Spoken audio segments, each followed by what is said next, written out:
Tudo bem? Bom, na aula de hoje nós vamos ver como acertar 90% da prova. Já já eu explico por que esse número 90% e o que a gente vê bem claro aqui nessa aula. Bom, nós já tivemos a primeira aula que tratou das principais técnicas de estudo e memorização para você conseguir um bom resultado já. Na segunda aula, nós vimos como como criar o hábito de estudar todos os dias. Vimos também como é que você pode conciliar a vida pessoal, trabalho, família e os estudos. E agora nessa aula a gente vai aprender como estudar melhor determinadas disciplinas e conseguir chegar aos 90% da prova. Bom, se você viu as últimas duas aulas, você já me conhece, mas se você não viu essa sua primeira aula, olhe as outras aulas também, elas estão muito boas, modéstia à parte. Bom, meu nome é Wagner Fernandes, eu depois de ser aprovado em vários concursos, criei o site próximosconcursos.com e o canal do YouTube Próximos Concursos. E criei isso para ajudar pessoas que, como você, querem passar em concurso público e já ajudei milhares. Eu não sei porque não é todo mundo que volta para agradecer, mas muita gente volta para agradecer. O canal já teve milhões de visualizações, o site também. E eu tô aqui para te ajudar. A minha maior, e eu falo isso de coração, a minha maior felicidade é ver alguém aprovado em um concurso e essa pessoa voltar e me contar. Então volta e me conta porque isso me alegra muito. Bom, vamos então à nossa aula. Eu vou te convidar agora para a gente junto vir aqui para o meu computador e vamos conversar um pouquinho sobre essa aula. Bom, primeiro você precisa entender por que 90%. Porque com 90% de acerto você passa em praticamente todos os concursos do país. Você pensa num concurso mais difícil, com 90% de acerto é muito provável que você passe nele. Então é só uma meta, um número, um objetivo. Sendo que tem concursos muito bons que você passa com 40%, outros com 50%, outros com 70%. Então é só um objetivo, é uma meta. Mas o que eu vou te mostrar nessa aula? Vamos lá. Primeiro, eu vou dar, não sei se são dicas, mas eu vou dar uma estratégia para você estudar as disciplinas de uma maneira mais efetiva, que acelere o seu aprendizado e agilize a sua aprovação. Primeiro vamos ver de forma geral, estratégias gerais, alguma coisinha a gente já viu nas últimas duas aulas, mas é que eu vou dar uma aprofundada melhor. Depois nós vamos ver especificamente para a língua portuguesa, para a parte de exatas, que é matemática, raciocínio lógico, estatística, eu coloco aqui a parte de número, lá, de fazer continha de contabilidade, e também vamos ver direito e legislação. Praticamente todas as áreas que você vai estudar para o seu concurso estão abordadas aí, mas é importante você ver assim, vamos com calma aqui, vamos destrinchar isso com todo carinho, sem pressa. Se você achar que eu estou falando muito lentamente, coloque numa velocidade maior o vídeo, mas eu quero aqui ir com calma com você para juntos construirmos este conhecimento que é importante, ok? Se você já viu as aulas de técnicas de estudo, já vai utilizando algumas técnicas sobre o que eu vou te ensinar aqui, ok? Vamos lá. Bom, primeiro eu quero que você escolha a estratégia certa de estudo. Por quê? Porque, como eu já disse nas outras aulas, tem muita gente dando receita de bolo para passar em concurso e receita de bolo até você pode passar se a receita funcionar para você. Passar em um concurso não serve a mesma receita de bolo para todo mundo. Por quê? Porque uma pessoa que estudou direito é bem diferente de uma pessoa que estudou administração. Uma pessoa que quer um concurso da área fiscal é bem diferente de uma pessoa que quer um concurso policial, ou mais ou menos diferente aí, ou um concurso jurídico. Uma pessoa que quer passar num concurso do INSS para técnico do Seguro Social é muito diferente de uma pessoa que quer ser juiz. Então, se eu te dar aqui uma receita de bolo, vou estar ignorando o teu histórico e vou estar ignorando todas essas diferenciações. Então, eu acho muito precário as pessoas darem receitas de bolo. O que eu vou dar aqui são princípios, ideias, e você vai adaptar de acordo com a sua realidade. Eu vou te dar a ferramenta. Então, um dos principais erros que eu vejo aí os gurus do concurso público falando é: Utiliza a minha técnica que você vai chegar tanto. E a minha técnica é essa. E quando eu vou olhar a técnica desse guru, a técnica dele é engessada, geralmente para uma determinada carreira, para pessoas com determinado perfil. E o que eu tô te dando aqui serve para todos os perfis. Eu não quero te dar a receita do bolo, eu quero te ensinar a fazer o bolo e você vai conseguir, porque você é esperto e inteligente, você vai conseguir fazer o bolo. E um dos principais problemas que eu vejo, e pessoas que utilizam essa estratégia eu vejo que desistem de concurso público, é aquela velha técnica. Não, você não deve começar estudando a parte teórica, você deve ir direto para as questões. E muita gente desiste do concurso por isso. Por quê? Quem falou isso não está falando por maldade, é uma técnica que funciona somente se você tem uma base teórica já do conteúdo. E funciona para quem? Quem já fez direito. Então essa técnica geralmente só funciona para quem já fez direito e quer fazer um concurso da área do direito. Aí você teve aí 4, 5 anos de uma base teórica na faculdade e pode ir direto para as questões. Mas quem não tem essa base teórica vai ir direto para as questões. E mesmo quem fez direito, talvez, se teve uma base teórica fraca em alguma determinada, sei lá, em português ou informática, e cai isso, não vai conseguir, né? E a pessoa vai lá, começa a fazer questões e não aprende, e é tudo confuso, e é muito difícil, e acaba desistindo. Então a primeira coisa que a gente tem que fazer é escolher a estratégia certa para a sua realidade. E eu vou... Bom, primeiro, como é que você vai saber que você tem essa base teórica? Porque as pessoas, de repente até tenho, eu fiz ali uma faculdade de Direito, ou eu fiz administração e o concurso é na área de administração, ou eu fiz enfermagem e o meu concurso é na área de enfermagem. Como é que você vai saber se você tem essa base teórica? Você pega uma prova anterior, ou um simulado parecido com a prova que você quer, ou sei lá, eu quero direito constitucional para a Polícia Federal. Pega uma prova de direito constitucional da Polícia Federal, a última prova, a penúltima, sei lá, qualquer coisa assim. Você acha em sites, se você tiver dificuldade, me pergunta que eu te ajudo. Se você acertar menos de 70%, você não tem base teórica. Se você acertar mais de 70%, você já tem uma base teórica e pode ir direto para as questões. E agora aqui eu vou pedir licença para você e vou nos traçar uma estratégia para quem tem a base teórica e uma estratégia para quem não tem a base teórica. Então você vai ter acesso às duas, mas é rapidinho assim, não se preocupa, ok? Bom, uma estratégia para iniciantes. Se você está iniciando, minha sugestão, não vá para as questões. Primeiro, ache um bom curso preparatório. Se você não conhecer, coloque aí no Google próximos concursos, melhores cursos preparatórios, o próximos concursos deve ser um dos primeiros. Coloque no YouTube também, procura próximos concursos. Eu acho que no YouTube não deve ser o primeiro, mas no Google é. Se você está iniciando, eu recomendo, principalmente se você não fez direito e tem uma dificuldade de leitura, às vezes cansa lendo, eu recomendo que você inicie com uma boa videoaula e depois com um curso preparatório.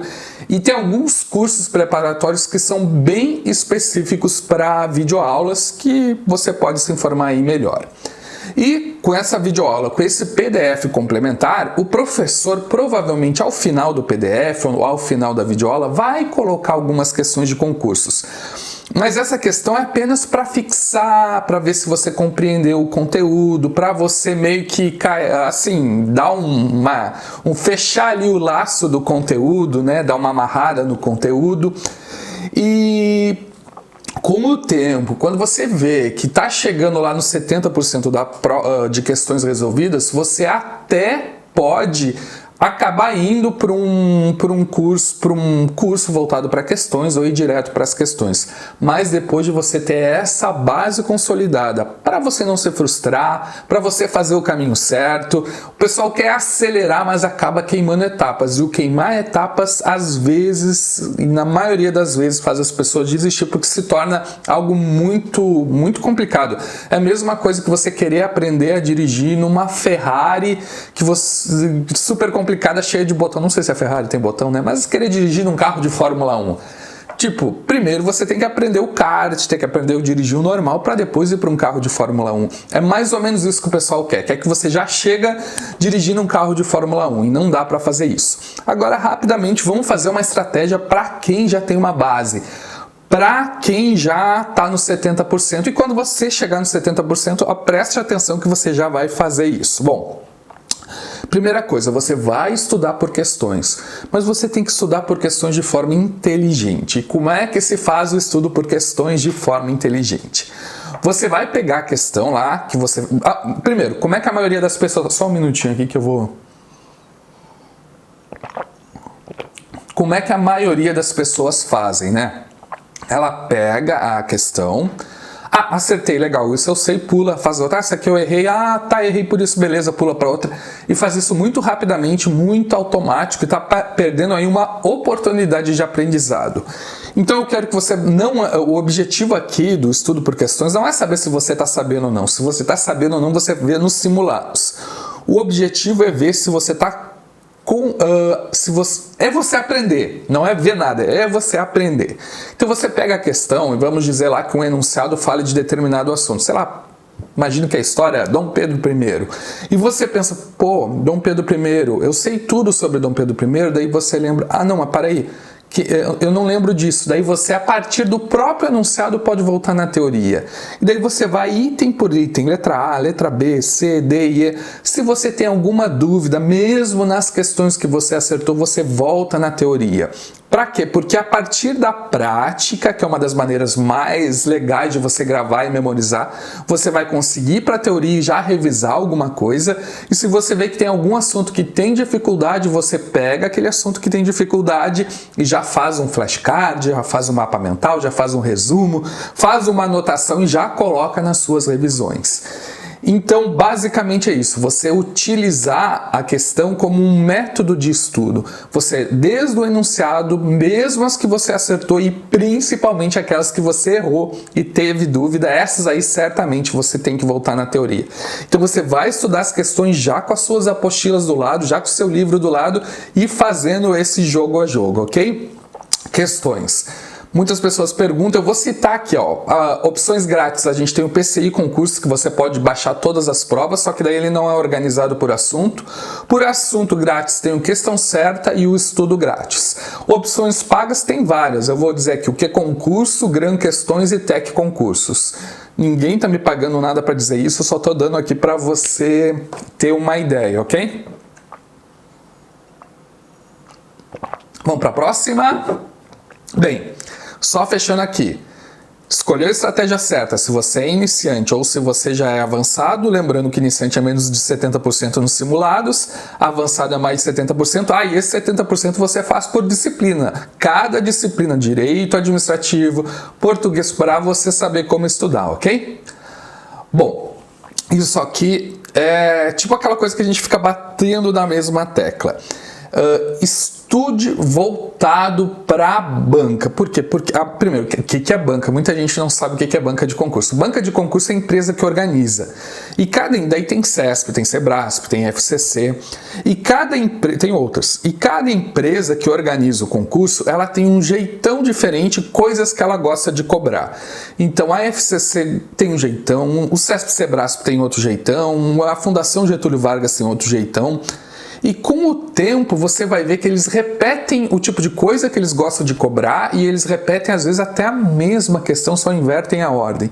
Então você tem que estudar voltado para a banca. Por quê? Porque se você olhar lá, eu vou fazer um concurso da FCC. A FCC gosta bastante de literalidade da lei. Não nem tanto, mas então vou ter que ler bastante a lei.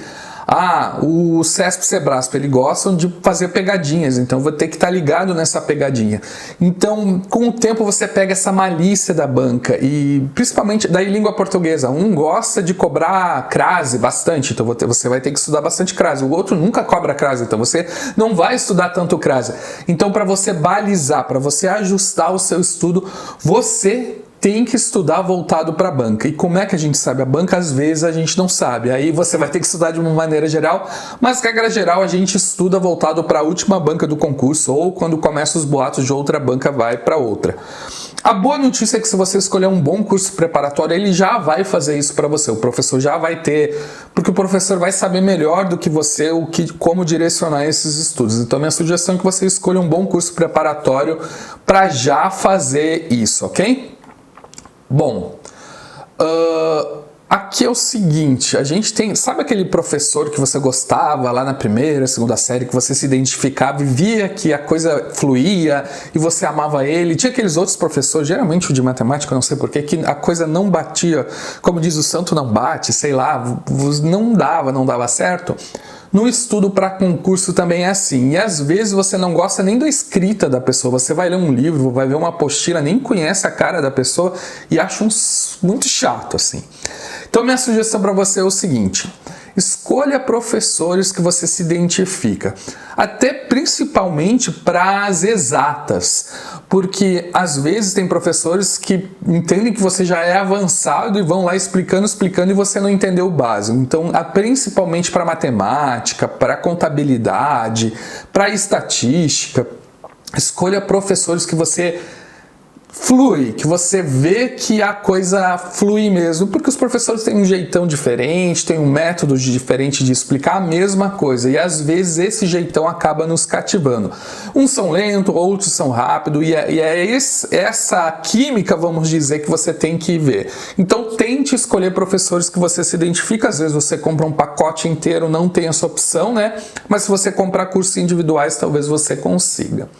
Outra coisa importante é você desde já, principalmente quando for fazer um simulado, já acelerar sua velocidade de questões.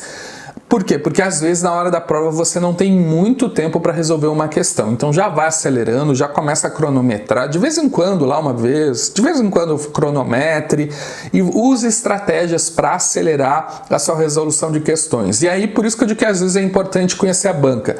Eu lembro algumas provas da FCC que você não precisava ler os textos para responder as questões. Quem lia os textos perdia tempo, era feito para isso. Então por isso que eu digo que também é importante você conhecer a banca.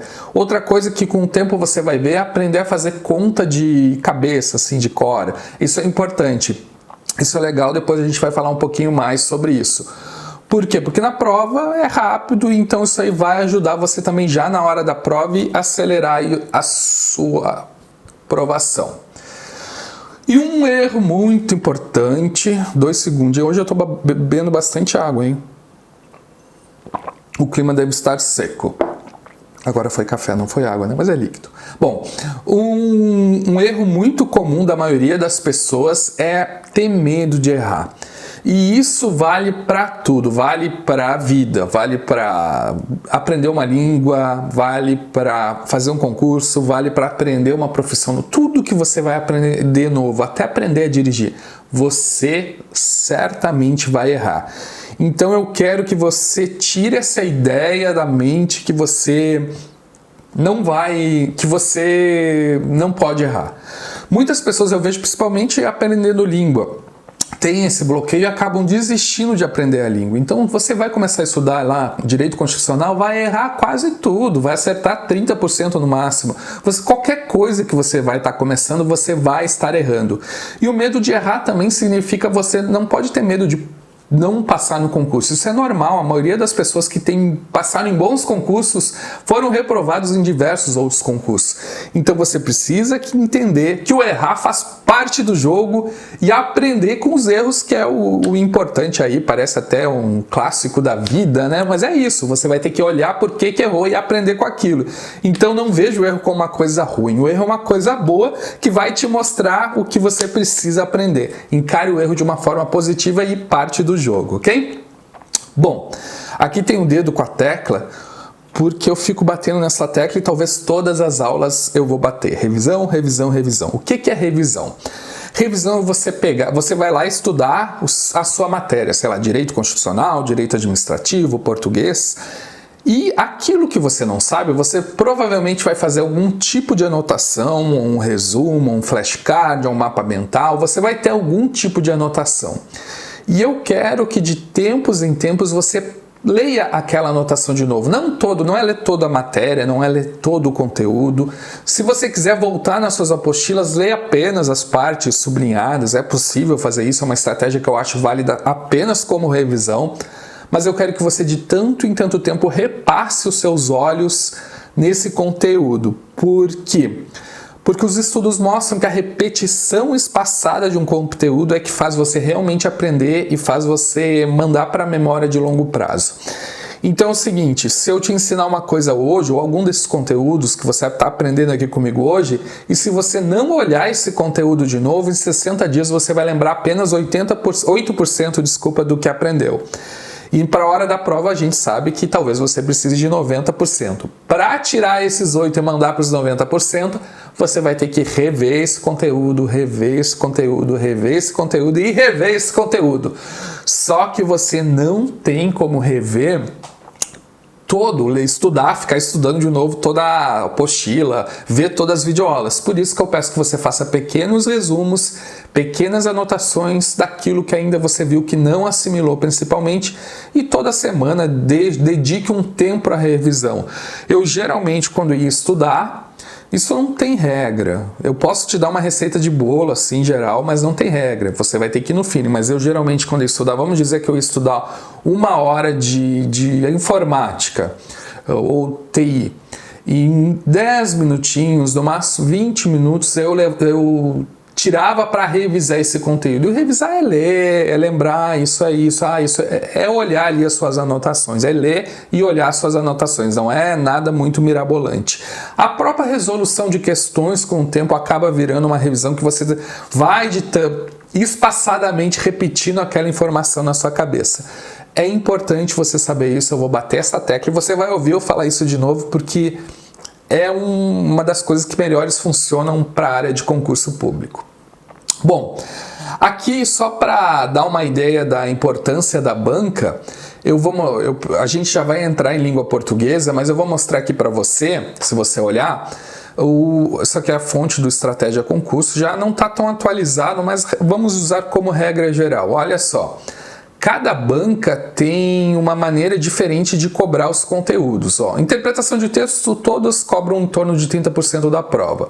Mas olha só, reescrita de frases, substituição de palavras e trechos do texto, o CESP cobra muito da prova, já a FGV quase nada. Por isso que é importante você conhecer a banca, porque se você vai estudar para FGV, você vai dar quase nada de tempo para isso.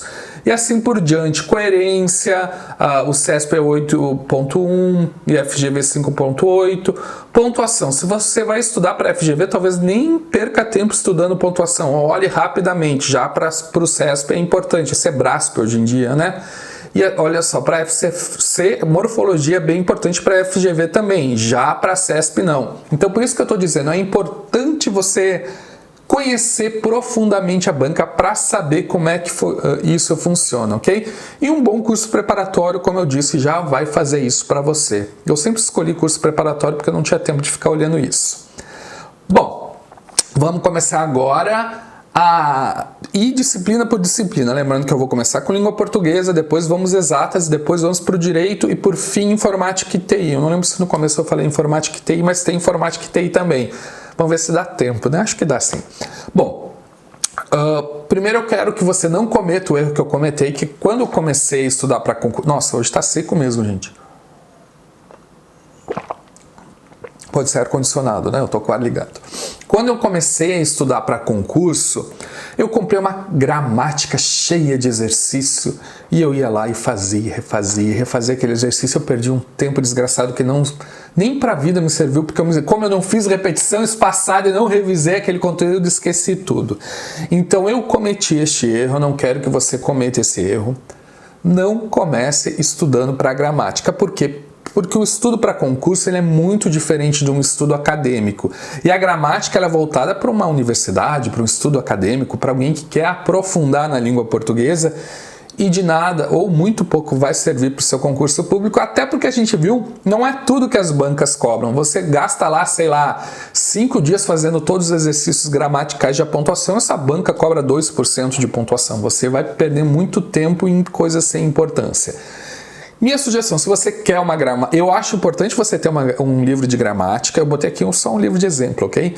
Mas compre um livro voltado para concurso, ou se quiser uma geral, não faça os exercícios, tem apenas para consulta e para tirar dúvidas. Tipo, o professor explicou aquele conteúdo, eu não entendi muito bem, daí vai na gramática para entender o conteúdo. Mas apenas para consulta. Faça os exercícios dos cursos preparatórios e os exercícios de questões para concurso. É um erro bem comum, eu cometi e espero que você não cometa. Já estamos indo aí para o português, vamos ler língua portuguesa. Aprenda a parafrasear. E aqui não é só para a língua portuguesa, é para a vida. Então o que é parafrasear? Parafrasear é basicamente você escrever com as suas próprias palavras o conteúdo. Eu vou explicar isso aqui, a gente vai devagar melhor, mas vamos supor. Vamos lá, já vamos para o próximo slide para a gente entender o que é parafrasear. Nós temos 3 tipos de vocabulário, palavras que você conhece. Você tem o vocabulário desconhecido, você tem o vocabulário passivo e o vocabulário ativo. Eu vou dar aqui um exemplo que até eu desconheço. Um vocabulário desconhecido é o contatório. É quando você demora alguma coisa. Daí o exemplo é, esse tipo de processo é contatório. Para mim é totalmente desconhecido. Eu acho que eu vi agora quando eu estava preparando o slide essa palavra. Contatório, agora eu conheço, mas até agora há pouco, se você ouvir uns berrinhos, é o meu filho, tá? Que tá aí. Até ele tá com um pouquinho de um probleminha no olho, mas tá bem. Contatório é uma palavra totalmente desconhecida. Já o que é o vocabulário passivo? É o vocabulário que você já ouviu, assim, você até talvez entenda, mas você não usa na escrita e não usa na fala, você não fala no dia a dia. Aí eu vou falar a palavra inócuo, que é uma palavra inofensiva. Eu sei, eu já ouvi várias vezes o inócuo aí, já sei o que significa, porque eu já li em alguns lugares, eu já vi na TV, mas eu não uso essa palavra, inócuo, tipo assim, eu não uso, não escrevo. É um vocabulário passivo. Já o vocabulário ativo é aquele que você fala, né? Você escreve e você entende. É o vocabulário que você usa no seu dia a dia. O grande problema que nós temos é que o nosso cérebro tem dificuldade com o vocabulário desconhecido, tem dificuldade com o vocabulário passivo e ele faz sinapse, ele faz ligações melhores com o vocabulário ativo, que é aquele que você realmente conhece. Então você vai ter que aprender a parafrasear. O que é? Você vai pegar um texto com palavras difíceis e vai reescrever este texto com palavras, ou resumir, ou a gente vai ver como é que a gente pode fazer a paráfrase, com palavras que você entenda. E você vai fazer isso também em outras, não só em língua portuguesa, em outras questões, se você tem, às vezes a gente não tem tempo ali na hora da prova. Mas no estudo, para iniciar, para dar ali o start na máquina, você vai ter que aprender a fazer isso. Então, se você olhar um inócuo, você vai escrever inofensivo, ou a palavra silvícola. Olha, eu até entendo, mas em vez de escrever silvícola, escreve indígena. Entende? Você vai substituindo essas palavras e reescrevendo. E a gente pode parafrasear de 3 formas. Resumos, que você faz o resumo principal do texto com as suas próprias palavras, é bem importante. Resenha, a resenha ela é mais demorada. Para estudar tudo bem se você tem tempo, mas para a hora da prova eu não recomendo. Você, além do resumo, você bota os defeitos, qualidades e motivos do texto. Você já faz uma análise mais aprofundada. Para o estudo para concurso eu não vejo tanta utilidade. Talvez um assunto que você tenha muita dificuldade de entender, vale a pena fazer uma resenha. Ou seja, você vai reescrever os textos, escrever o porquê, não porquê, o motivo e com as suas próprias palavras, com o vocabulário ativo, substituindo todo o vocabulário passivo. E o esquema, eu gosto muito para a língua portuguesa e para tudo, para toda a minha prova. Você vai fazendo em tópicos. Eu trabalho muito isso nas minhas provas de concurso. Então você bota o assunto principal, sei lá, aqui está falando, fulaninha fez isso, por isso, e vai fazendo tópicos e vai encaixando um tópico dentro do outro tópico, com a sua palavra, tirando todo o vocabulário passivo, pegando a ideia principal do texto. Isso ajuda muito em língua portuguesa principalmente para você entender os enunciados, porque às vezes a banca sabe que você vai se perder, a banca vai botar palavras desconhecidas que às vezes você pega pelo contexto e muita palavra passiva. Então você vai ter que fazer isso porque a banca te conhece, sabe que você vai se perder ali na interpretação. Isso ajuda a interpretar a questão para você entender ela um pouco melhor, principalmente interpretação de texto. É muito útil, ok? Fique com isso em mente. Resumidamente, você vai pegar partes do texto, de alguma forma a minha recomendação é que na hora da prova você resuma ela com as suas próprias palavras. É isso. Mas eu precisava te dar, como eu disse, eu não vou te dar uma receita de bolo, eu preciso que você entenda a lógica por detrás disso. Vamos lá, língua portuguesa. Eu vou te dar aqui uma sequência que eu entendo que é uma ordem de estudo de língua portuguesa importante. Bons cursos preparatórios já vão te dar uma boa ordem, talvez ele altere um pouquinho, mas é só para você ter uma ideia. E eu vejo também que muitos professores começam por ortografia e, como você viu, a ortografia nem sempre é importante para concurso público. A maioria dos concursos, principalmente os mais difíceis, não dão muita bola para isso, tá? Então eu quero que você comece estudando por morfologia, aí você vai entender o que é um artigo, o que é um adjetivo, o que é um verbo e toda essa parte. Você vai criar uma base para o seu estudo. Depois você vai estudar sintaxe, quer ver como é que funcionam as relações entre sujeito, objeto direto, você vai ver as relações entre as palavras, ok? Depois, concordância costuma cair muito mesmo, principalmente o plural e singular. Eles às vezes invertem as frases e botam bem distante o sujeito do complemento lá e você se perde. Então é importante você estudar um pouco concordância masculino e feminino. Colocação pronominal, eles não costumam pedir muito, mas você vai precisar também de morfologia para entender ela, é importante. Algumas bancas pedem sim. Regência é necessidade ou não de preposição, daí vai estar vinculado com a crase, porque algumas bancas são obcecadas por crase. Pontuação não costumam pedir muito. E depois, por fim, ortografia e acentuação, porque costuma cair muito pouco. Para a maioria das bancas, tem que ver a sua banca. Mas é só uma sequência para você criar uma base na morfologia, que é para entender o esqueleto, depois a sintaxe para entender as relações e depois vai aprofundando aí com regência, concordância e tudo mais. É só uma sugestão de ordem, como eu disse, não é receita de bolo. Talvez o seu professor trabalhe de uma maneira diferente, mas tá aí a minha sugestão.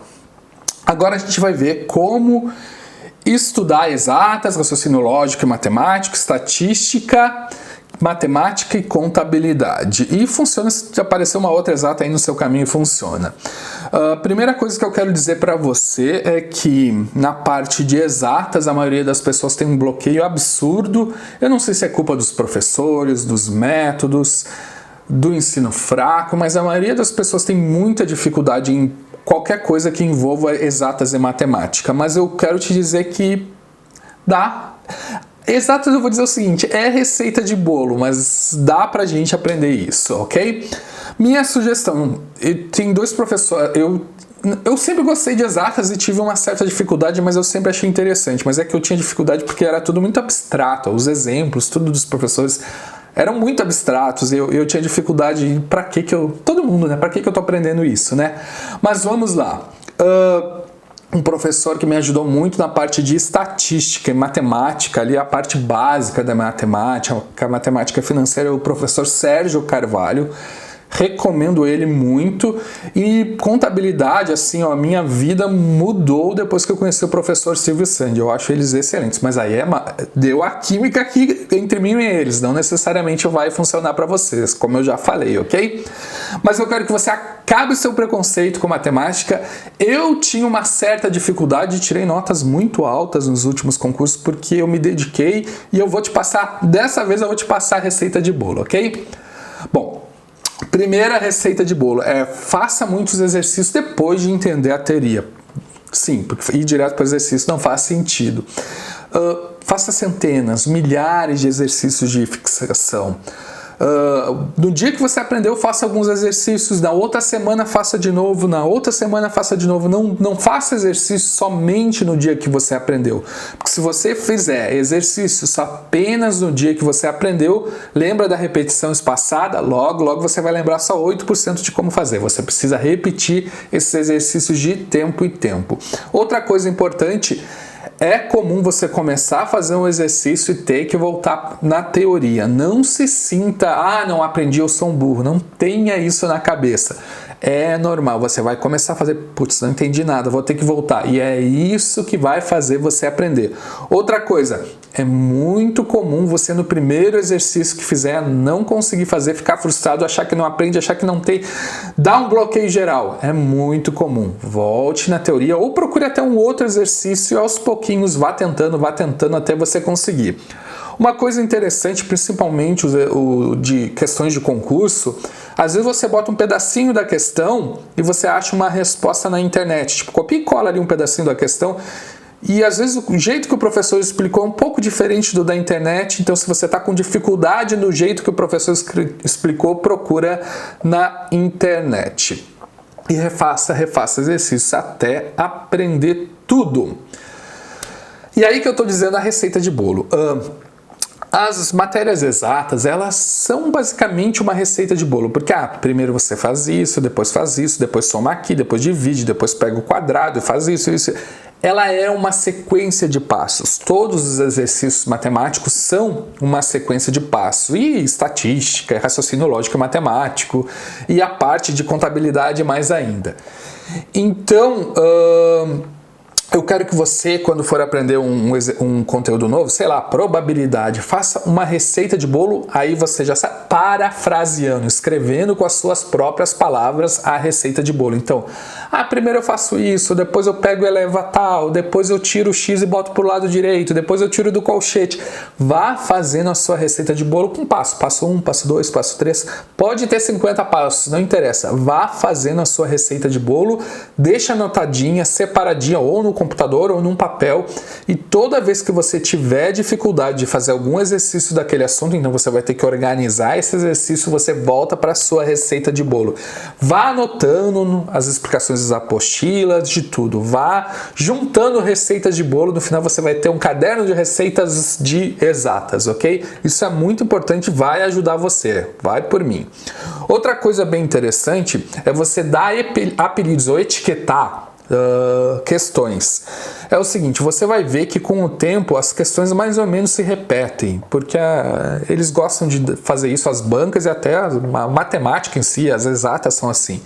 Então você vai olhar, essa é uma questão de verdade e mentira. Chama ela de verdade e mentira. Eu tô lembrando aqui uns nomes que eu lembro. Até os professores às vezes dão nome, né?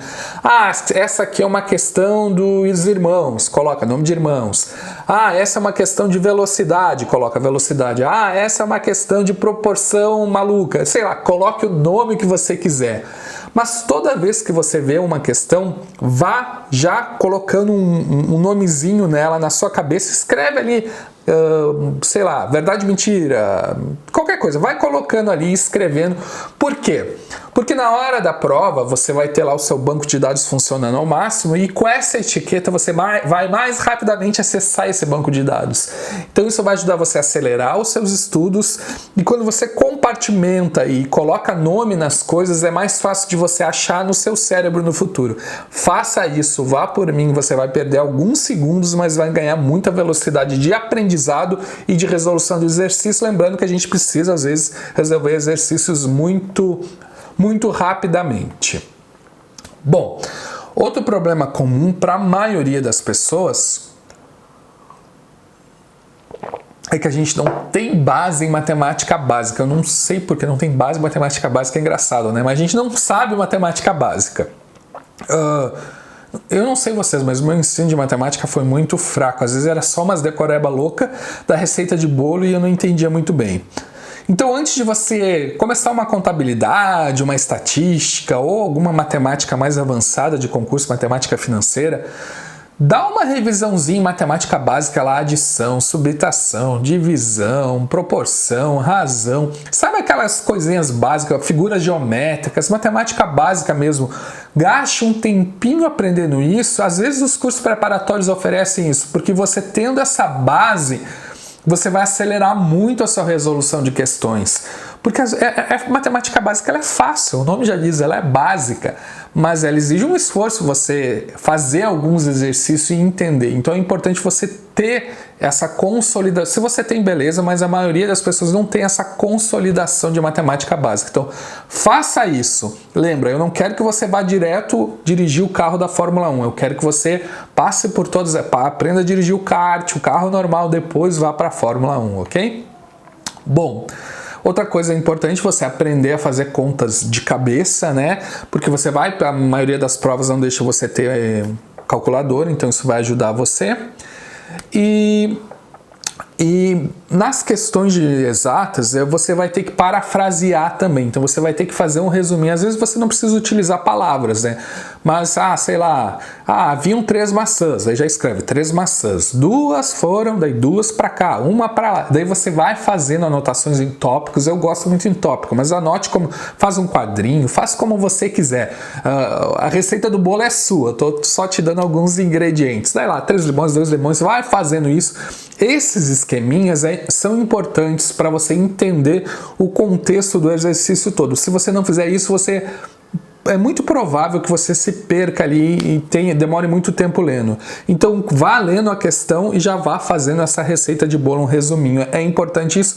Quando os professores resolvem questões, eles já fazem isso, eles já fazem esses esqueminhas geralmente, né? Outra coisa importante é você anotar as principais fórmulas. Eu quero que você tenha uma folha de ofício, ou sei lá, um caderno. Agora ele berrou bem alto, né? Coitadinho. Ele tá com conjuntivite, mas já está sendo tratado. Então, um caderno, uma folha de ofício, qualquer coisa, e você vai anotando as fórmulas, pode fazer o seu passo a passo, mas tenta tudo compilado para quê? Para você rapidamente achar aquela informação. Daí aí só tá um exemplo de um gringo aí que fez algumas anotações, mas tente fazer isso. É importante você ter as suas fórmulas, pode ser no computador também, mas é importante você ter as suas fórmulas anotadas. Já terminamos toda a matemática, todas as exatas, agora a gente vai ver um pouquinho de direito e legislação e cai praticamente em todo o concurso. Primeira dica que eu dou para você é o seguinte: direito, às vezes ele é muito abstrato, né? Trata de coisas muito longe da nossa realidade, só que nem tanto. Ele é um pouco filosófico, vamos dizer assim. Muita coisa do direito é quase filosófica.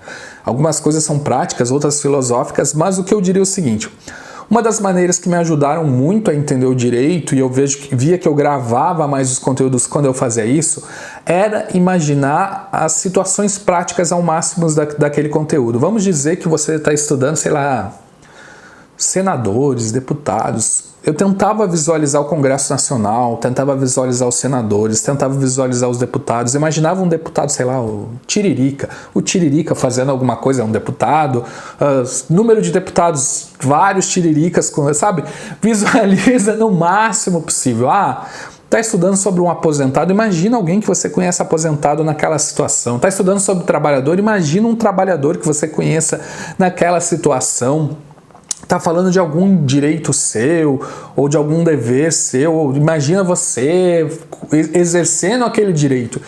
Então, se você conseguir imaginar situações práticas, você vai ver que você vai memorizar um pouco melhor os conteúdos, eles vão se tornar um pouco mais palpável.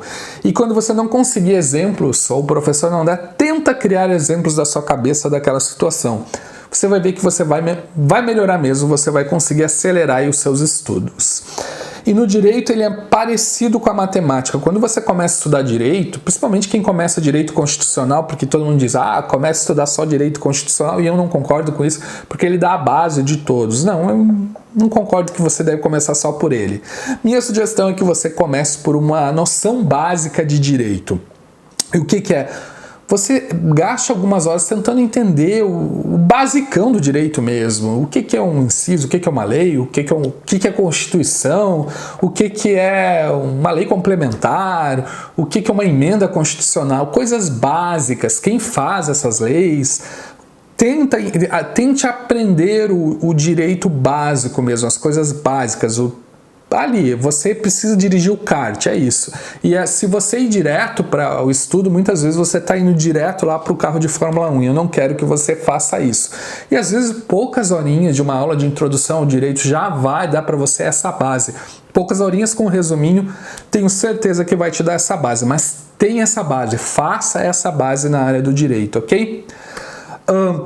Uma coisa muito legal que muitas pessoas às vezes começam a estudar e travam no direito, porque você começa a estudar lá direito e principalmente se você não fez uma faculdade de... Principalmente não, somente, né? Se você não fez uma faculdade de direito, como era o meu caso, você travava em alguns assuntos muito complexos. Então minha sugestão é que você tenha um dicionário jurídico, aí tem o STF, tem um gratuito online, você pode comprar tem muitos dicionários jurídicos, mas tem muita coisa ou o próprio Google é um ótimo dicionário jurídico. De qualquer forma, coloque aí, tem esse dicionário para toda vez que você vê uma palavrinha que você não está entendendo, não continue o estudo sem essa palavra, porque talvez ela seja muito importante. Ao contrário das provas de língua inglesa, das provas de língua portuguesa, que às vezes você não precisa saber todas as palavras, às vezes, na maioria das vezes, no direito, as palavras difíceis fazem toda a diferença. Então é importante você entender todas as palavras. Então pega lá seu dicionário, vai demorar um pouquinho mais, mas é aquilo, todo aprendizado do início é lento, mas depois você vai aumentar a sua velocidade. Bom, tem um problema que a gente tem muito grave, principalmente em direito constitucional, e também a gente tem em legislação, que a gente estuda às vezes para a Receita Federal, a gente tem leis muito extensas, coisas muito extensas, legislação de IPI, COFINS, às vezes cai direito civil, tem muita legislação.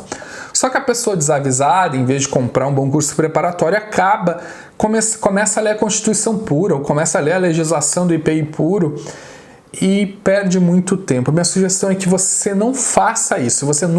Você pode ler a Constituição num estudo mais avançado, mas se você está iniciando, não vá direto para a Constituição, porque você vai ter muita dificuldade de entender aqueles conteúdos. E muita coisa nem cai. Tem concursos que caem pedacinhos da Constituição. Então você vai ler uma coisa que talvez nem vai cair. E na parte de legislação também é assim. Tem muita lei que você vai ter que ler, você vai ter que ir lá. Cai o estatuto do servidor do estado que você está prestando concurso. Você provavelmente vai ter que ler aquele estatuto. Mas tem muita coisa que não cai. Como eu dei o exemplo aí da legislação do PIS/COFINS. Ninguém consegue ler aquilo tudo. Então, você ou tenha um curso preparatório que vai direcionar você, isso aqui você vai ter que ler a lei seca, isso aqui você não vai ter que ler. Então, vai direcionar você para a literalidade da lei. Outra opção é você pegar questões de concursos anteriores e a partir das questões você volta na literalidade da lei. Daí você, esse capítulo caiu, então eu vou ler a Constituição, eu vou ler a lei neste capítulo. Mas você precisa de alguém direcionando para você, mostrando que você precisa ler ou não. Quando você estiver no estudo avançado, você vai conseguir ver isso. No início é um pouco mais difícil, então, principalmente no início, não caia estudando horrores a Constituição ou a lei. É importante eu avisar isso. Aquilo que eu falei, você pode, a partir das questões, ir para a legislação. Minha sugestão é que você imprima ou tenha um PDF de toda a legislação, e quando você olhar uma questão que cobrou determinado artigo ou determinado assunto, vai lá, passa um marca-texto e de vez em quando passe na legislação apenas nessas partes que você destacou. É legal isso para você fazer um vínculo e ver o que realmente é importante. Outra coisa importante você entender, algumas bases do direito. Você precisa entender o que é a Constituição Federal, que é a lei máxima do nosso país, dela emana toda a fonte do direito, não só dela, né? Tem teorias diferentes, mas tudo bem. O que é a Constituição Federal, o que é uma lei que é feita pelo Legislativo, O que são atos infralegais? Atos infralegais são atos, uns decretos, portarias que meio que explicam a lei ou colocam a lei na prática. Então você tem lá a Constituição Federal, depois você tem uma lei, você tem atos infralegais que explica isso direitinho, colocam essas coisas na prática. Você tem a doutrina, eu estou dando aqui uma noção geral para você entender, já explico. A doutrina é o que os filósofos do direito, os estudiosos do direito falam sobre determinado assunto e colocam nos livros deles, divagam sobre assuntos mais filosóficos do direito. A jurisprudência são as decisões repetidas, reiteradas do STF, principalmente do STJ. Então, quando decisões são repetidas, às vezes eles criam súmulas que todo mundo tem que aplicar, ou alguns casos tem que ser aplicado, ou às vezes eles só são repetidas e todo mundo aplica por si só. Mas é importante você entender isso, que isso aí também é importante. Os costumes no Brasil a gente não costuma utilizar muito, mas é importante você entender como é que essas coisas... Então, sabe aquela base? Você tem que entender que a Constituição Federal é mais importante que uma lei, que a lei é mais importante que os atos infralegais, que não é todo concurso que cobra doutrina e jurisprudência, por isso que é importante você conhecer a banca. Um bom curso preparatório já vai te mostrar isso. E alguns casos também a gente tem problemas, e talvez eu vou falar mais adiante, se der tempo, que há um conflito entre a doutrina, ou seja, o que os filósofos falam, a jurisprudência, o que o STF, o STJ decidiu, e a lei. Fica uma coisa meio conflitante, daí a banca sabe disso, ela gosta de cobrar esse conflito, dizendo, a lei diz isso, mas não foi a lei, foi o STJ que disse isso. O STJ diz isso, mas não foi o STJ, foi a de Pietro que disse isso, que é uma filósofa do direito, uma doutrinadora, no livro dela. Então é importante você ter essa base, você entender isso no direito, onde está cada caixinha, colocar as coisas na caixa e entender, isso aqui é Constituição, isso aqui é uma lei, isso aqui é um decreto, um ato infralegal, isso aqui é uma doutrina, beleza, é o que os filósofos pensam, isso aqui é jurisprudência, os que os tribunais estão decidindo. É importante você entender essas relações. Claro que se você já fez direito, você já sabe disso, né? Eu vou falar agora aqui uma parte específica para direito administrativo, porque é uma das matérias que as pessoas mais têm dificuldade. Porque ele é pouco prático. O direito administrativo, a gente não tem um código de direito administrativo, então ele tem um monte de leis, de diversas filosofias, de diversas ideologias espalhadas por aí. Então o direito administrativo é difícil de estudar por isso, é tudo muito confuso. Às vezes uma palavra que está numa lei significa uma coisa, a mesma palavra na outra lei significa outra coisa. E às vezes ele principalmente tem muito conflito entre jurisprudência, legislação, jurisprudência, doutrina e lei, tem muito conflito nisso. Então é importante você ter um bom curso preparatório para te orientar nisso, e caso você não tenha, estude com muito carinho, estude com muita dedicação, ok? Porque você pode se confundir muito. Então eu diria assim, quando você for estudar direito administrativo, escolha bem o seu material e tenha muita paciência. Com o tempo você vai ver, as bancas não costumam ser muito malvadas, mas tem algumas bancas que sabem essas confusões que o direito faz e acabam sendo maliciosas com você, ok?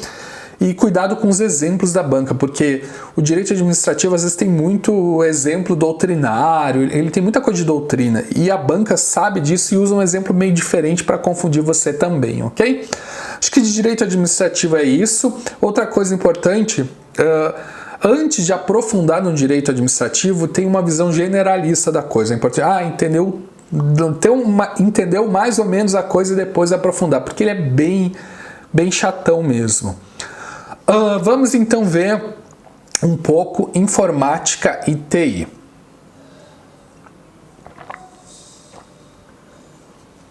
Bom, com informática e TI a gente tem um problema meio engraçado. Primeiro, você vai lá ver no edital, cai o Windows? Eu conheço Windows, não vou estudar. Ou o cara é formado em TI ou informática, não vou estudar isso porque eu sei programar, eu sei fazer tudo e beleza, eu não vou estudar isso. Só que não caia nesse erro, porque o concurso sabe disso.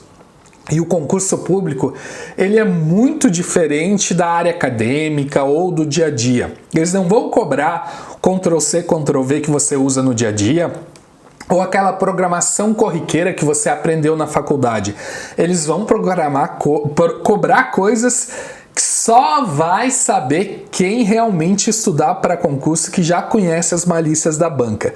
Então, para TI e para informática, conhecer a banca também é importante. Outra coisa importante em informática e TI é que você tente aprender o máximo na prática. Então você vai lá, vamos dizer que no edital caia Excel, atalhos do Excel. Pega o seu computador e vá fazendo os atalhos do Excel conforme você vai estudando, porque a prática você vai memorizar melhor. E vamos dizer que você pegou uma questão lá e está tendo uma formatação no Word. Faça uma formatação igual no seu computador para você entender melhor o que a banca pede.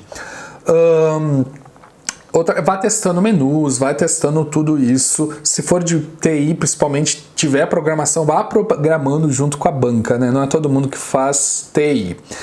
Outra coisa que você tem que ter um pouco de cuidado é com as atualizações dos softwares. Porque às vezes você vai lá no edital e diz Windows 8, mas você não conhece muito bem o Windows 8, conhece o Windows 10 e vai com as ideias do Windows 10 e a banca sabe a diferença entre o Windows 8 e o Windows 10 e vai cobrar exatamente essa diferença. Então é importante você entender e estudar o exato software. E também às vezes cai o BR Office, tem concurso que está caindo Linux, BR Office. Minha sugestão é que você ou ache um BR Office ou ache simuladores de Linux e de BR Office para você utilizar no seu computador, ou se tiver um computador velho, peça para alguém instalar um Linux e um BR Office para você, ok? E também é importante você entender que às vezes você pega o edital e diz Excel, só que não cai tudo de Excel, cai algumas partes, só algumas fórmulas ou só algumas partes. Então, leia o edital atentamente para não ficar estudando coisas que não vão cair no concurso. E, novamente, um bom curso preparatório vai te dar essa base com certeza. E, por fim, eu sempre enfatizo, eu não quero que você saiba a receita de bolo, eu quero que você faça o bolo, que você até conheça a receita, mas que você adapte à sua realidade. Então eu te dei aqui algumas ferramentas para você acertar 90% da prova. A gente falou aí de língua portuguesa, falamos de forma geral, falamos do direito, falamos das exatas, falamos de informática, mas eu quero que você entenda que é só testando que você vai ver se realmente funciona para você. Então vá testando, vá utilizando as nossas ideias. E não é porque eu falei que é uma verdade absoluta. Dificilmente uma pessoa é tão importante a ponto de conhecer o seu próprio funcionamento. Então vá testando. Você conhece melhor o seu funcionamento, você sabe o que funciona melhor para você e somente você vai ter essa noção, ok? Espero que eu tenha te ajudado. Se tiver qualquer dúvida, estamos aí. E valeu, pessoal. Abração.